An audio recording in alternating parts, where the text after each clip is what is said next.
As you guys can see, like the Black King is almost already at half HP. Yo, what is up, boys? So today I have a pretty fun video for you guys today.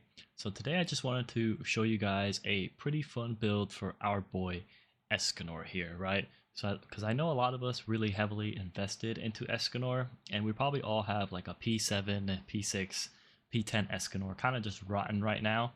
And I wanted to show you guys this very fun build that, you know, was brought to me, not by me, I didn't make it. Good friend of mine named Oktar Timo brought my attention to this build, helped me build it, and now I'm going to share it with you guys. And this build is more than capable of clearing the Taranis raid. So I'm going to go ahead and I'm going to fast forward to the first boss.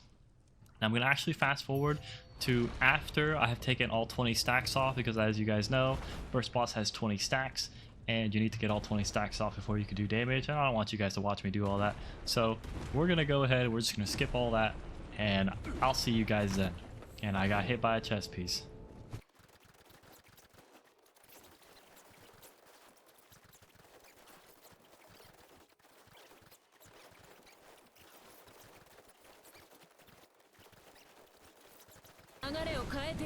Alright boys, we got most of the stacks off, so we'll go ahead and we'll start the video from here.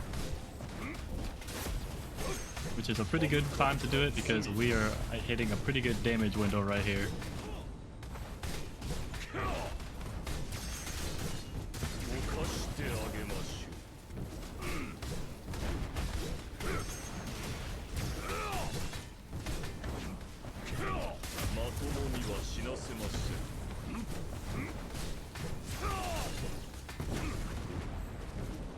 I hate when he gets in this corner like this.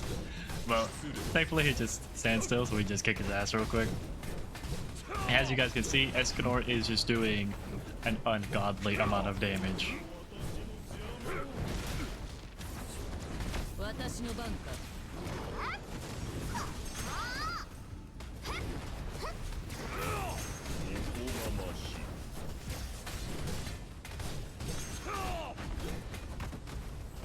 Gotta get up to 10 preheat stacks. Now we can go in. Now we can kick his ass.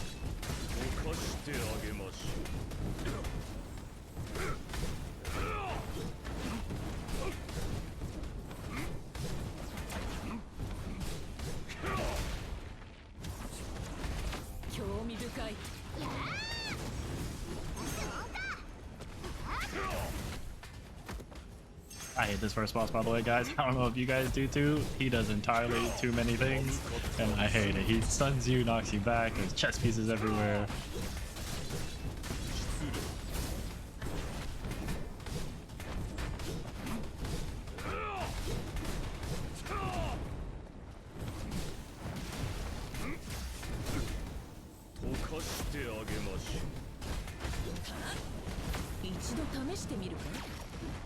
Oh, we got our free Merlin ult. Oh, I couldn't even see the red.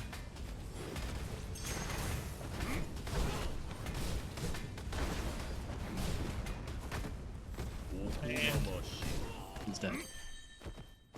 5-minute kill, not too shabby. As you guys can see, it is very, very, very hard to die with Escanor. But that will be shown even better on the next boss, and I'm going to go ahead and fast forward again so you guys don't have to sit here and watch me fail some jumping games. Alright, so we'll start it right here just because I want to explain how to get to the Lady Bishop boss in more detail, because some people seem to be pretty confused about it. So right here, you'll see that it's Rook, Pawn, Knight, Bishop, right? So we'll go ahead and we'll hit Rook first. Next we'll hit a pawn, and the mechanic doesn't really go into effect until the third platform. So we missed it, so we'll just go to Merlin real quick.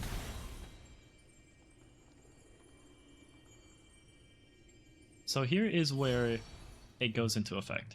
So right here, this will happen either on the third platform or the fourth platform, right? So you see this bishop right here that is only cycling between wind and cold. That is the pylon that you want to hit in order to go to the boss. Sometimes this is on the 3rd platform, sometimes it's on the 4th platform, guys, okay? But this time, the bishop was the last piece in the order, so that's the correct piece to hit. So it wouldn't be the 4th one, it's going to be the 3rd one. So sometimes it switches, and it completely depends on what the order of the chess pieces were. So basically the rule of thumb is go into the 3rd one, go into this 3rd platform right here where you see that there's 3 chess pieces, and see if any of them are only flashing between cold and ice. If it's that one, you hit it. If it's not on this platform, it'll be on the next platform. So I'm going to go ahead, I'm going to hit this, and I'll be taken to the secret platform where I can hit Lady Bishop. And you are going to need Merlin for this team if you are going to want to use Sword and Shield Escanor, because obviously the team is fire and this only cycles between cold and ice, or cold and wind, so you are going to need Merlin just so that you can get to this boss. But if you don't have Merlin, you can just replace her with Gila, and then you can do everything except for this boss.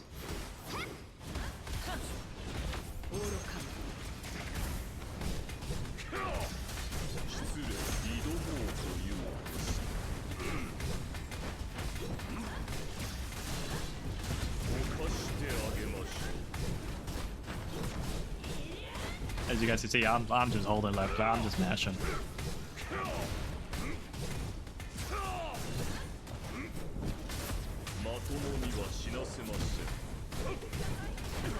Nice ult there, we took that hit, it's all good, we're Escanor.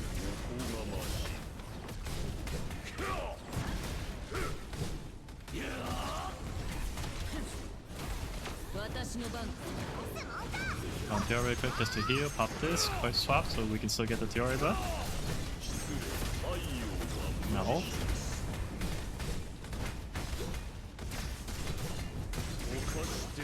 As you can see, Escanor is just melting her.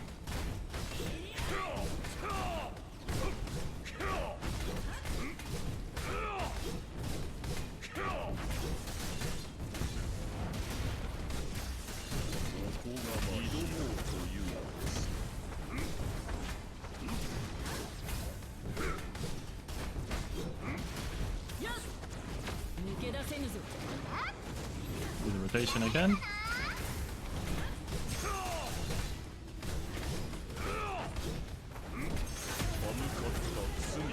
I'll go right back into it.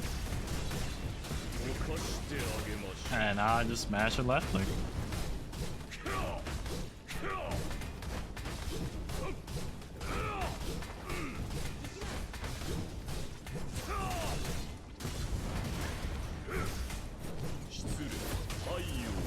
Now we ult again.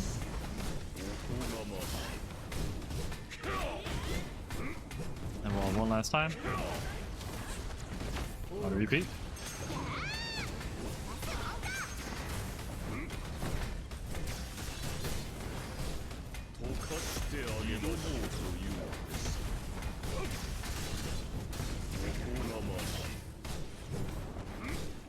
As you guys can see, I haven't really done that much dodging.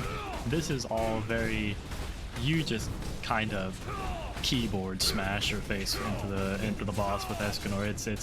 It's really nice. Very brain off, very not much thinking to do. You kind of just run at the boss. Okay, well sometimes Merlin bugs out on this, so let's see if we can actually get it again. Swap. I don't know what causes this bug, but sometimes her skill just doesn't work. There we go.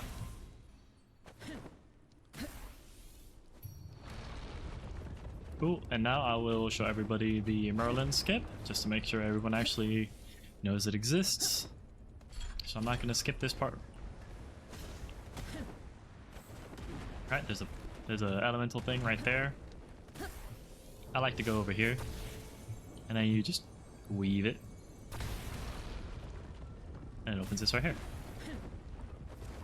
And now we will go on to the Black King and the Black Queen, which is probably the easiest boss fight to do with Sword and Shield Escanor, aside from the Lady Bishop. Let's go ahead, we'll just do this. We'll get 3 stacks. Awesome. We'll hit both of them with first strike. Swap to Merlin.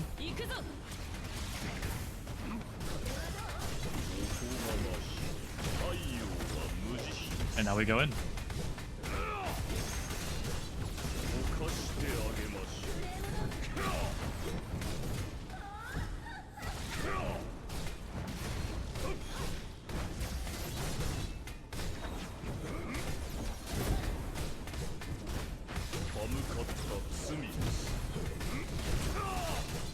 As you guys can see, like, the Black King is almost already at half HP.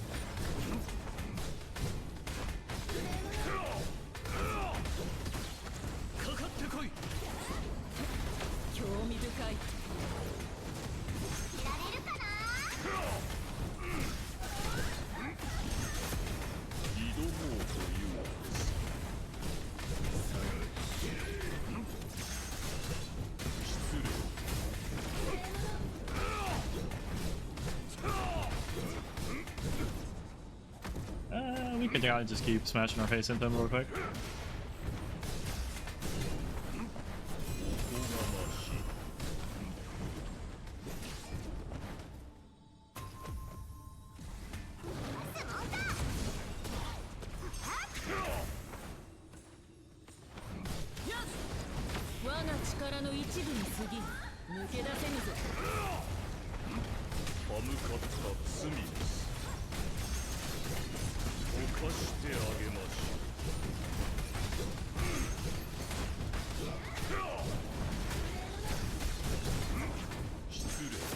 Right there, I ulted a little early because our barrier went down.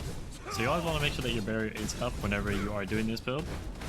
So that's kind of like a good time to swap. And right there, Black King is gonna die. I need to be a little bugged out, but we'll take it.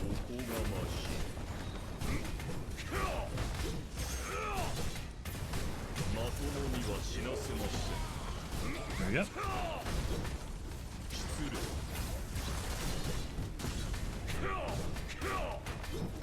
Now we just kind of mash left click until our barrier is up. Refresher right here.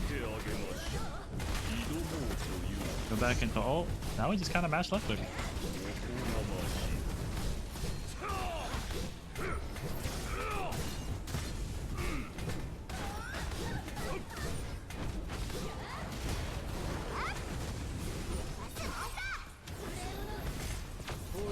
This real quick just to try to see if we can get some kind of burst off on her. Might not be able to. If not, it's perfectly fine.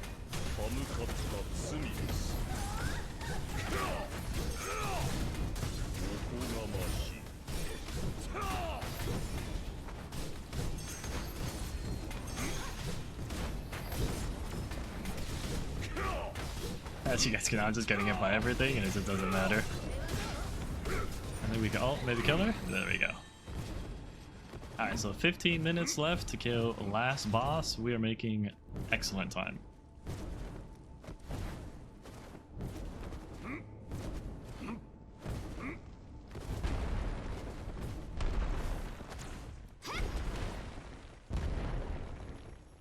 Let's get defense stacks times 3.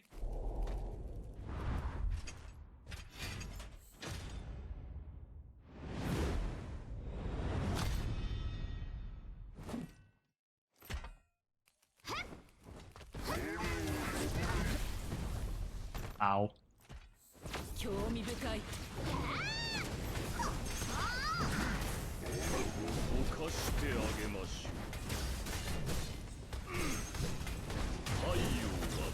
Now we ult. Now we just kind of ram our face into him. Make sure you dodge these red attacks on him. Other than that, you don't have to dodge anything else, just the red attacks.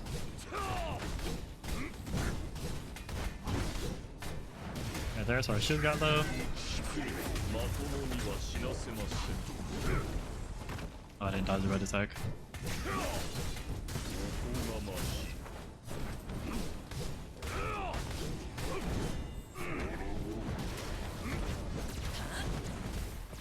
If we get a burst off, we can.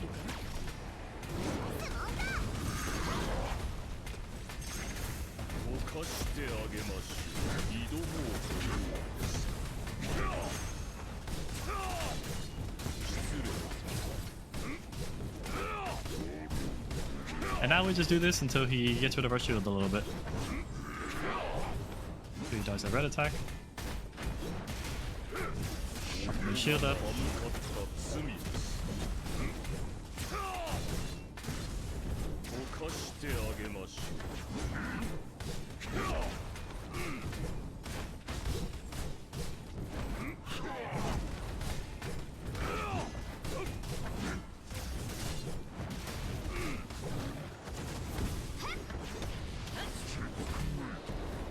Okay, so we're phasing. Which one is it? This one. Yeah.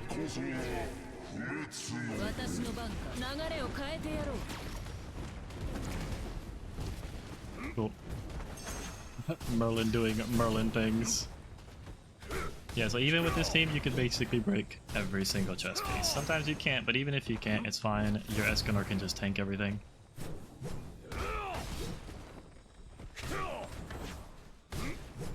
And I can destroy those chest pieces, but I actually just want to show that like Escanor can just tank it.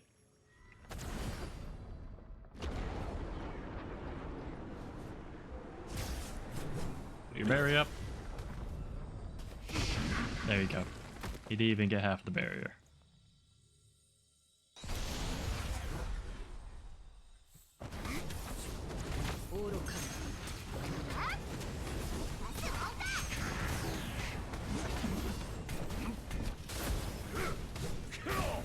We want to make sure we have our barrier up before we go in.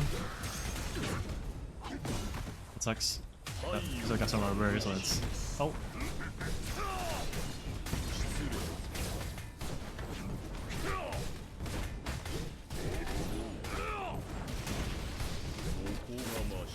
New barrier around, ult again.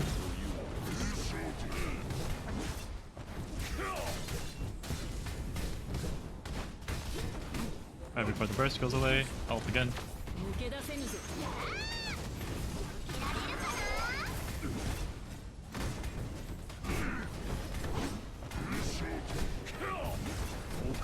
And so we do want to make sure we have a barrier right before we go up. Barrier up. Ult.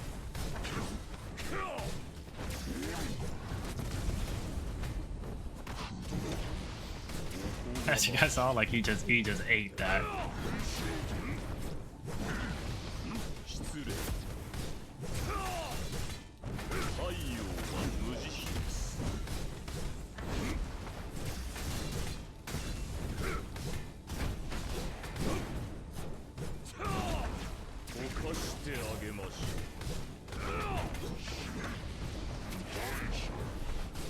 Should be the other one.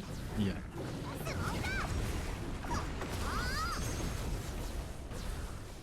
I did it too late. It's my bad. I'm bad.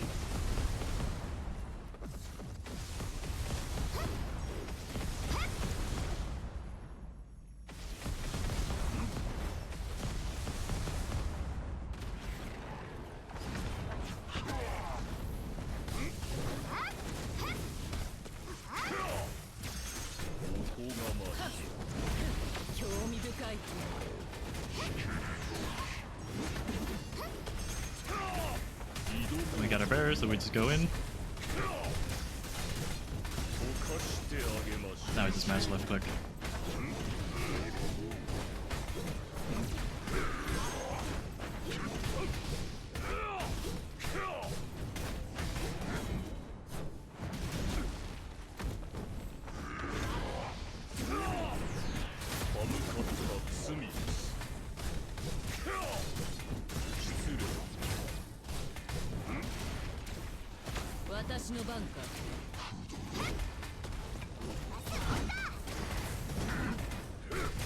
Barrier. Ult.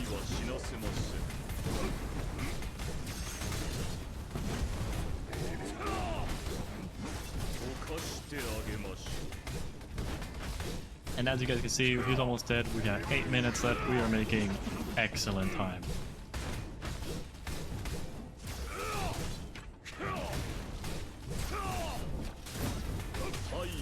Right back into the ult. Now just normal attack spam.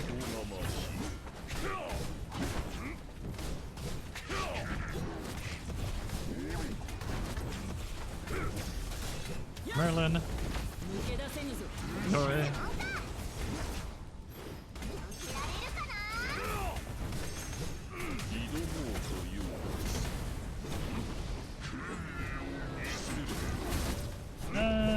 Which mini game are we doing again? This one? Okay, cool. So with this one, do that.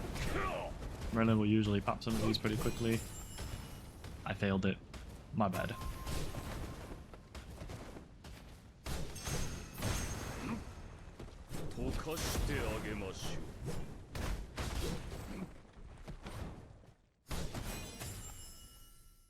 And after this one, I'll just leave the rest of them up.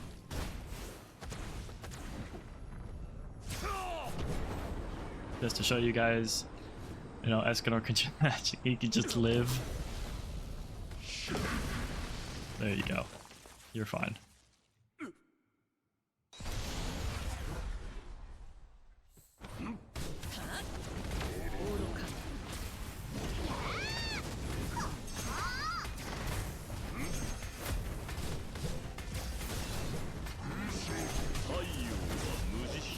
Now we should be able to kill him.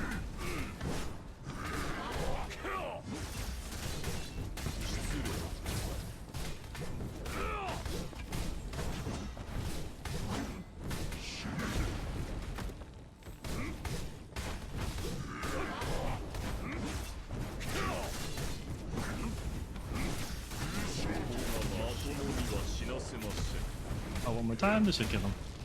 Oh, close. There we go.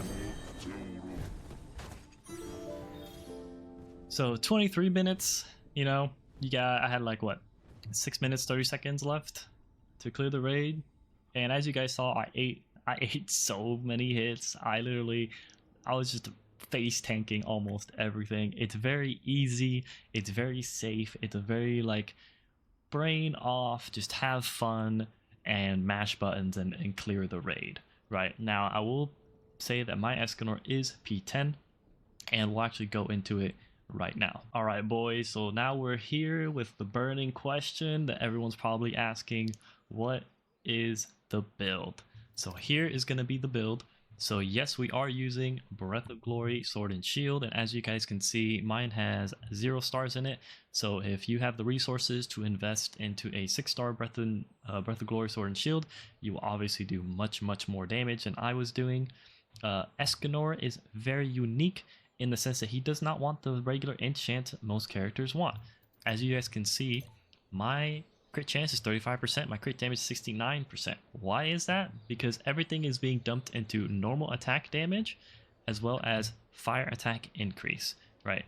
So optimally, if for the perfect 4 set, you would want normal attack increase, fire attack increase, you would want defense percentage, and then after that, health. Health. So as you get to see, I have 2 of the 4. So the big 2 ones are going to be normal attack damage increase and defense. Those are like the really big ones that increase your damage by a lot. So that's what you should be rolling for. On to the armor. To no surprise, we're using the Immortal Watcher set because obviously the 15% increased defense heavily increases our damage, makes them tankier and even better. And of course, we are using the Golden Dignity set, his new set that just came out. It gives him even more defense, even more fire attack. I didn't get any defense. It's funny, this is actually would be a really good roll on a different DPS. This would be crazy, right? You get crit chance, crit damage, attack. However, because of the way Escanor works, this is actually a horrible roll, right? You don't want this. You want defense, you want HP, maybe some barrier efficiency, and maybe some defense, right? He's a very weird character. He doesn't conform to the normality that most characters do, which is what makes it really fun. This ring right here, as I've said before, he doesn't need crit or crit damage or anything like that. So the Greedy Ruler ring just gives you more defense shatter. That way you can bypass more defenses. And then obviously I ran the 2-set Corrupted for even more defense shatter. And then obviously, as I said before, he is P10. Now the Merlin is P7, and she was really just there just to fire burst. Now a lot of people are going to look at this and be like, well, Zeradith, why are you running an SSR weapon on Merlin, on her support spec? You always say never do it. You're right, I do. But there are exceptions to every single rule. Merlin, like Clotho, increases her burst meter based off of your attack. This gets even more prevalent when you start going into her potentials, right? So it increases her burst gauge by 1% of her attack. Right, so the higher her attack is, the more she bursts, right? So she's one of the few characters, just like Clotho. Show you guys Clotho real quick. Clotho is another one that if you have Clotho and Rapier, right? Once again, a lot of her stuff, where is it? I think it's just, is it just her Q? Here it is.